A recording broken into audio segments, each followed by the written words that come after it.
అధికారంలోకి రావడమే మా లక్ష్యమని మాజీ మంత్రి తులసిరెడ్డి అన్నారు. రాబోయే ఎన్నికల్లో అధికారం కాంగ్రెస్ దని ధీమా వ్యక్తం చేశారు. కర్ణాటక, తెలంగాణలో గెలిచిన కాంగ్రెస్ ఏపీలో కూడా గెలుస్తుందన్నారు. వైనాట్ కాంగ్రెస్ ఇన్ ఏపీ అనే నినాదంతో ముందుకు వెళ్తున్నట్టు తెలిపారు. రాష్ట్రంలో కాంగ్రెస్ కు అనుకూలమైన వాతావరణం ఉందన్నారు. బీజేపీ చేతిలో వైసీపీ, జనసేన, టీడీపీ పార్టీలు కీలుబొమ్మలని విమర్శించారు. ప్రత్యేక హోదా, ఆర్థిక ప్యాకేజీ, ఆర్థిక సాయం కాంగ్రెస్ తోనే సాధ్యమని అన్నారు తులసిరెడ్డి. 2024 ఆంధ్రప్రదేశ్ అసెంబ్లీకి జరగబోవు సార్వత్రిక ఎన్నికల్లో అధికారంలోకి రావడమే కాంగ్రెస్ ఏకైక లక్ష్యం. మొన్న కర్ణాటకలో కాంగ్రెస్, నిన్న తెలంగాణలో కాంగ్రెస్, రేపు ఆంధ్రప్రదేశ్లో కాంగ్రెస్. వై నాట్ కాంగ్రెస్ అనే నినాదం రాష్ట్ర వ్యాప్తంగా ప్రతిధ్వనిస్తుంది. ప్రస్తుతం రాష్ట్రంలో కాంగ్రెస్ పార్టీకి పూర్తి అనుకూలమైన వాతావరణం ఉంది.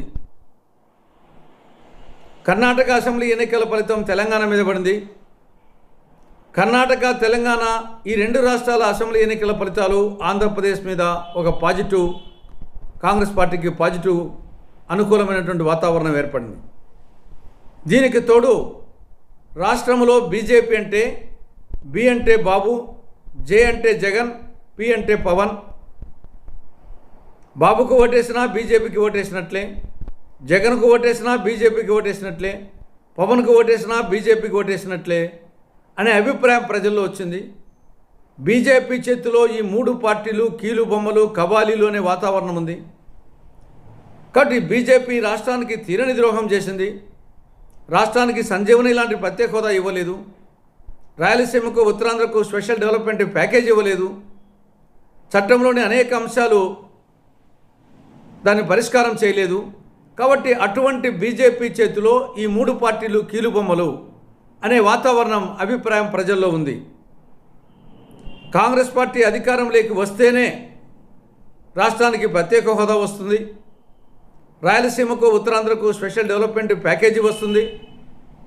విభజన చట్టంలోని అంశాలు, కడప జిల్లాలో శైల ఆధ్వర్యంలో స్టీల్ ప్లాంట్ కానీ, దుగ్గరాజపట్నం ఓడరేవు కానీ, పోలవరం పూర్తి చేయడం కానీ, Visakha metro, Vijayawada metro, Visakha railway zone, ఇవన్నీ కూడా కాంగ్రెస్ వస్తేనే సాధ్యమవుతాయి అనే అభిప్రాయం ప్రజల్లో వచ్చింది. తింటే గారెలే తినాలి, వింటే భారతమే వినాలి, పరిపాలించాలంటే కాంగ్రెస్ వాళ్ళే పరిపాలించాలి, మిగతా పార్టీలకు పరిపాలన చేత కాదు అని ప్రజలు ఈనాడు అనుకుంటున్నారు. ధర్మో రక్షతి రక్షితః, వృక్షో రక్షతి రక్షితః, కాంగ్రెసో రక్షతి రక్షితః. కాంగ్రెస్ను మనం కాపాడితే కాంగ్రెస్ మనల్ని కాపాడుతుంది అనే అభిప్రాయం ప్రజల్లో వచ్చింది. కాబట్టి కాంగ్రెస్ పార్టీకి మంచి అనుకూలమైన వాతావరణం ఉంది ఇప్పుడు రాష్ట్రంలో. దీనికి తోడు రాబో ఎన్నికలకు సంబంధించి కాంగ్రెస్ పార్టీ పంచముఖ వ్యూహంతో ఎన్నికలకు పోతుంది. ఒకటి, కేంద్ర ప్రభుత్వ వైఫల్యాలను క్షేత్రస్థాయిలో చెప్పడం. రెండవది, రాష్ట్ర ప్రభుత్వ వైఫల్యాలను క్షేత్రస్థాయిలో చెప్పడం. మూడవది, గతంలో కాంగ్రెస్ పాలనలో జరిగిన సుపరిపాలన గురించి చెప్పడం. నాలుగవది, కాంగ్రెస్ పార్టీ అధికారంలోకి వస్తే ఏమి చేస్తుందో చెప్పడం. ఐదవది, పార్టీని సంస్థాగతంగా బలోపేతం చేయడం. ఈ పంచముఖ వ్యూహంతో కాంగ్రెస్ పార్టీ ముందుకు పోతుంది.